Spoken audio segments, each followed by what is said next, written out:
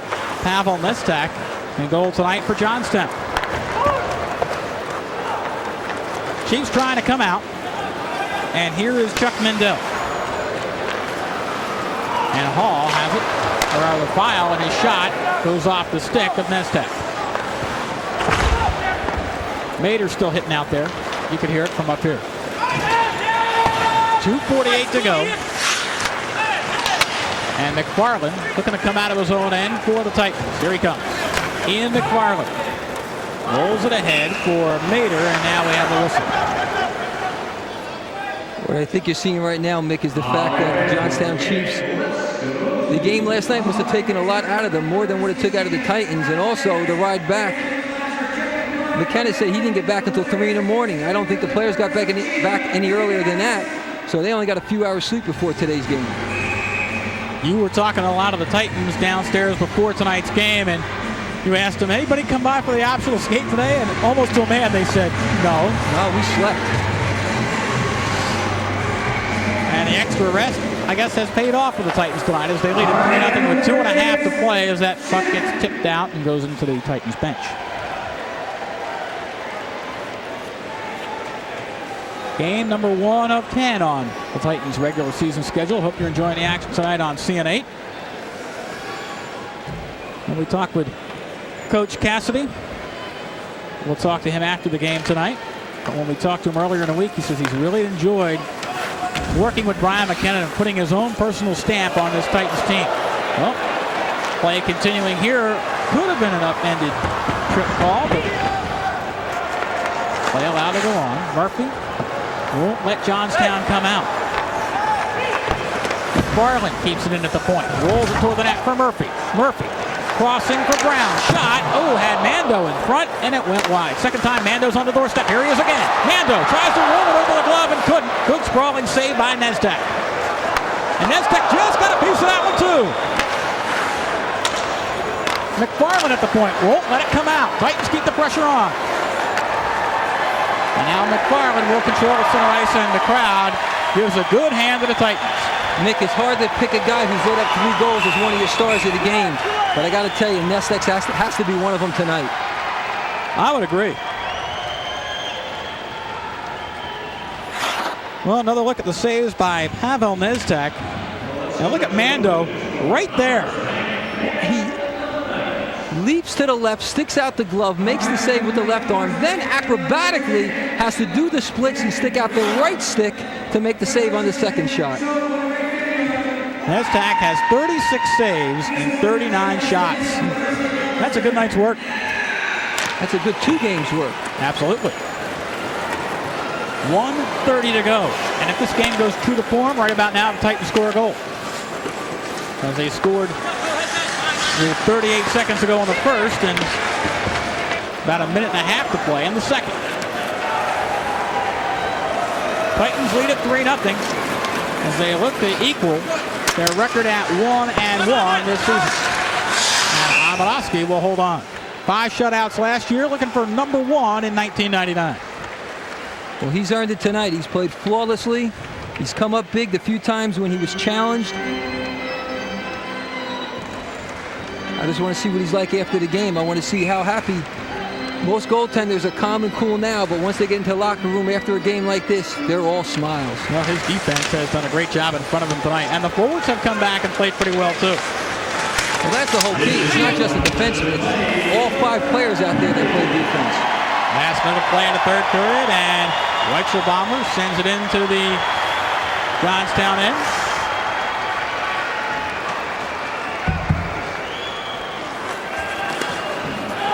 Titans trying to corral this loose puck. Down to the right wing quarter. Valignus throws it toward the net. Broken up. They're trying to send away Bertoli for his second tonight. It just went off the skate. Irving has it roll off his stick. Now he just dumps it in. Inside 30 seconds. Titans going to go 1-1 on the season. Bertoli across the line. Now they'll let play continue. He's not even trying. He's just going back to the bench and get a first skate out. Johnstown rolls it behind the goaltender, Brouillard Amadowski, and the Titans will clear. The Toronto native is just 5 seconds away from a win and a shutout. And that's the way it's going to end up tonight. Trenton Titans win it 3-0 and a shutout win. Fireworks galore for Brouillard Amadowski.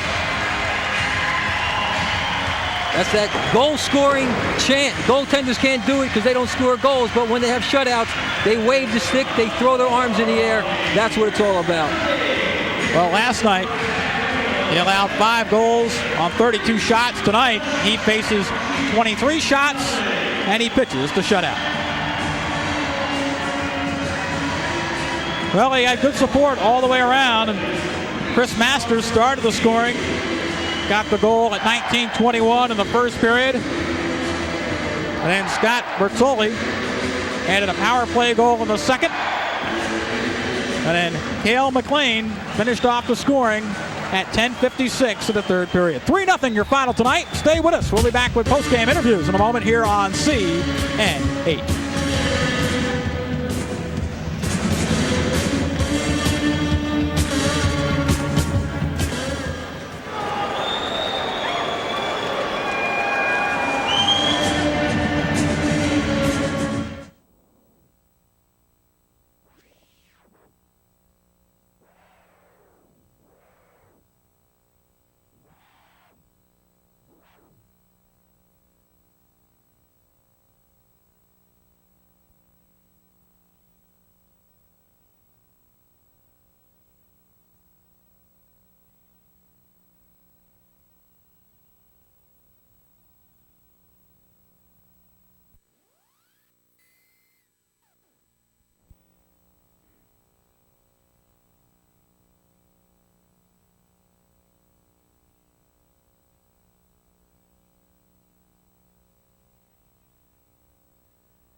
So once again, your final score tonight, 3-0 for the Trenton Titans. They win the opener in the home building, and now they are 1-1 on the season with a victory over Johnstown here at Sovereign Bank Arena. Well, this is a pretty interesting game, Pete. Turned out to be a battle of goaltenders as Buyar Amadovsky gets the shutout tonight. But even though he was named the #1 star of this game, he might have been upstaged by Nasdaq just a little bit. Well, Nasdaq did a great job. Time and time again, he was tested. He got beat 3 times, but not one was his fault. Every time he had to come up with a big save, he did. He came out, broke down the angles, did a nice job using his body to make a lot of those saves. He was peppered over and over. Well, let's take a look at our final stats as we have them here before us. And like we said all night long, when you win faceoffs, you'll control the puck. And the Titans, 47-27, doubling up Johnstown in that category. And the shots on goal followed. Wow, shots on goal, 38-23. That's an amazing statistic. Also, I look at the statistic of power plays. 1 of 8, 0 for 6. Neither team particularly strong on the power play, but the Titans came through when they had to. And yet there was one major stretch of this game where the Titans had to kill off basically 7 straight minutes being a man down, and they were able to do it. You know, the head coach was saying that defense was their problem. It didn't look like a problem tonight. Well, that was back in the first period, and I think that is what solidified their defense tonight. When you do a job like that and kill off almost 7 consecutive minutes of power play time, that stimulates the forwards. And the Titans came back with 1 in the first, 1 in the second, and 1 in the third. Well, right now, let's go downstairs to Ken Adelberger. He's standing by with a happy, victorious coach. And right you are, Mick. Thanks very much, guys. 3-0 the final score. And boy, if you're going to win your first one, you might as well do it in grand fashion in front of a jam-packed house. 3-0. You couldn't have written a better script, I suppose. Yeah, I think it was a good, solid team effort. I was happy to see Amadovsky come back and give us the big saves tonight. He earned a shutout. And I think, you know, being down some bodies, losing Mercer early, and serving with, of course, his eye injury. Not sure how he's doing. File taking a gash. I mean, I think the guys really sucked it up. Some guys had to play out of position. And just a good team effort. And I think you'll see a lot of that this year. We got guys that like each other in the room. I think there's good chemistry, so I was very pleased. Do you have like a coaching philosophy that you can share with us? Well, my philosophy is I like to be aggressive. You know, if we're going to be a young team, let's make mistakes let's err on the aggressive side. Let's not be passive out there. Let's go out and try to, you know, make it happen. And 9 times out of 10, it usually works out for you. But every once in a while, it's not going to. And I think it happened last night a couple times. But tonight it worked out much better, and the guys went after them. And you know, when the fans are behind you, it gives you that sort of extra boost, and it really came in handy tonight. Bruce, where do you think this one kind of turned for you guys, if there was a turning point? Well, I don't know that there ever was one. I definitely think that killing off the major in the first period, and then a couple of minors. We lost Mercer. You know, the guy said, "Hey, we got to get it done for him." He tried to stick up for one of our teammates, and after that, I think we kept coming at them, and then Buyar made some good saves in the second period on a power play when we broke down, and from there it was history. Were there any surprises in this one that in watching the guys just from last night to tonight, adjustments that they may have made, so on and so forth? Well, I think we did a good job in the penalty kill. We did last night too, and I thought they may adjust to it, and we made more adjustments, even though we did well on it last night. Maybe that confused them a little bit, because I think we did a great job. We didn't allow them much time to set up, especially going through the neutral zone. We stood up at the blue line, and so that was one of the big keys. When you get, I don't know how many power plays they had, but they had to have at least 5, 6, something to that effect, and they got nothing from it. So hats off to the guys out there, because you're 4 against 5. You got to outwork them, and that's what we did. Yeah, Scott Allen, your counterpart, was saying that they simply haven't had time to work on their power play, so you may have caught them a little short-handed or whatever in this one. We're in the same boat. You know, you put a team together and then you throw them together Monday, Tuesday, Wednesday, and you start playing last night and tonight, and you can't work on everything. You know, you try to cover the basics. Special teams are a big part of the game, but you don't have time to work everything else in. So he's right, and we're in the same, like I said, same position. We haven't done a ton of work on it. You just rely on guys' experience and guys like Mike Hall and Cale McLean who've killed penalties together for years, and it came through tonight. Well, as you look up and down the lineup, where are the goals going to come from this year over the long haul? Well, the goals will definitely come from McLean. He's a sniper. He's a natural goal scorer. We're hoping Weichselbaumer will get going. He scored a 44 last year in the Western Professional Hockey League. But then after that, I think it's a mixed bag. Bertoli's going to score. Masters, Murphy. I think you can go right down the roster, and we should get 20 goal campaigns from all those guys. Mando, he's a guy that's third-year pro. He should get some goals for us. So it should be very spread out. We hope to throw 3 pretty good offensive lines at teams every night. No rest for the weary, boy. You get right back at it again tomorrow night. 3 in 3 nights. So it goes in the ECHL. Well, and Richmond's coming in here tomorrow. I hope I got my team right. And they play tonight at home, so they get a long bus ride. But we are are a little banged up, but fortunately we've got a couple of forwards that didn't play for us tonight that'll get a chance to play tomorrow, and hopefully they'll give us some energy. Hopefully the crowd will be behind us again. Bruce, congratulations. 3-0. The Trenton Titans in their home opener victorious over the Johnstown Chiefs. Let's go back upstairs to Mick and Peter. All right, thanks very much, Ken. And 1-1 for the Titans, but our next game right here on CN8, Roanoke comes calling to Sovereign Bank Arena. You'll see that Friday, November the 5th, live at 7 p.m. right here on CN8. Of course, always check out our website at www.cn8.com for the schedule of all events on CN8. Well, Pete Caggiano, tonight was a red letter night for the Trenton Titans, and when you think about it, I like the way the forwards came back and helped out on defense, and that's one of the reasons why you saw the shutout tonight. Well, Coach Cassidy said his defense was going to be a problem. He mentioned that in the preseason. He mentioned it before the game tonight. But the way you counteract that is to have your forwards come back and help out the defense. So instead of just two guys back there, you now have 3 additional fellas. You now have 5, and that's what you want to do in a situation to help out the goaltender. And it showed tonight because Amidovsky shut out first game. All right, Pete, thanks very much. Again, your final tonight, 3-0 now for Pete Caggiano and Ken Adelberger. I'm Mick Monaghan. Thanks for joining us. So long, everybody.